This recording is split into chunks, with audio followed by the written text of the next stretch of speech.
If you think you know what a werewolf is, you know nothing.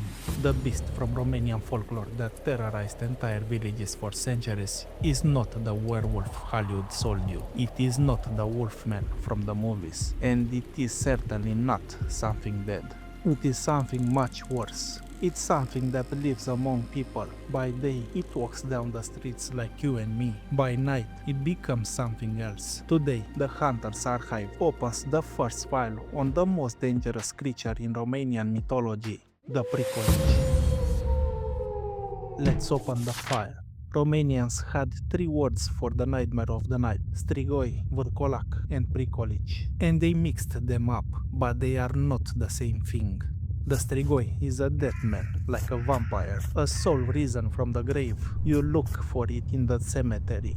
The Vârcolac, the werewolf, travels through the sky, a spirit that devours the moon and the sun, causing eclipses. You look for it in the sky. But the Pricolici, you look for the Pricolici in the village, at the table with you, at your neighbors, maybe even in your own family. Because the Pricolici is alive, it is human, and that makes it incomparably more dangerous than any corpse from the grave. In Romanian mytho-folklore, the Pricolici is the man-beast, a living human who leaves his body at night, rolls over 3 times, and becomes an animal.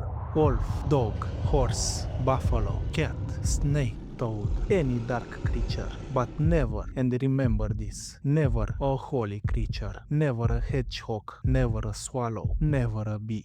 Even in his bestial form, something in him recognizes the boundary between sacred and cursed. Is described in Descriptio Moldaviae not as a legend, but as a documented fact of the time. Men who assume the nature of beasts, who attack the herds, who drain the wells, who sits on the chest of sleeping people and steal their sleep and health. There are two types of Pricolici, and the difference between them is terrifying. The first is the willing Pricolici, a sorcerer, a man who chooses evil and who, for precise purposes, deliberately transforms into a beast. He knows what he is doing, he controls the transformation. The second is the unwilling Pricolici, the victim, the cursed man, the one born from a deviation from the natural order, from incest, from a sorcerer's curse, or the ninth child in the family of the 9 lunatic siblings. This man doesn't know what he does at night. He wakes up in the morning in his own bed with no memories, no traces. But the village knows. The cattle were attacked. The well dried up. A child woke up screaming in the middle of the night. And nobody can prove anything because the Pricolici lives among you with a human face. But how do you recognize it? There are signs. The Pricolici sometimes wear a human head, other times wolf's head on a human body. It acts only at night through wastelands, untrodden forests, and crossroads between villages. It lives a short life, exactly as long as a wolf's life, 13-14 years. And there is a documented belief in Romanian villages. Any man can become a Pricolici. Any man.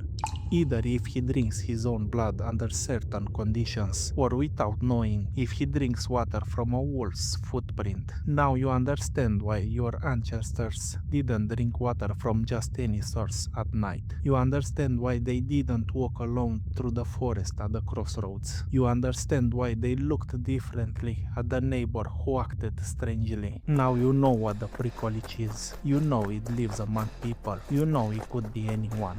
But there is a question no one has asked you directly. What do you do when you meet one? Your ancestors knew exactly what to do. They had a precise control tested in centuries of real nightmares. And it didn't involve silver. It didn't involve fire. It involved something you have in your house right now.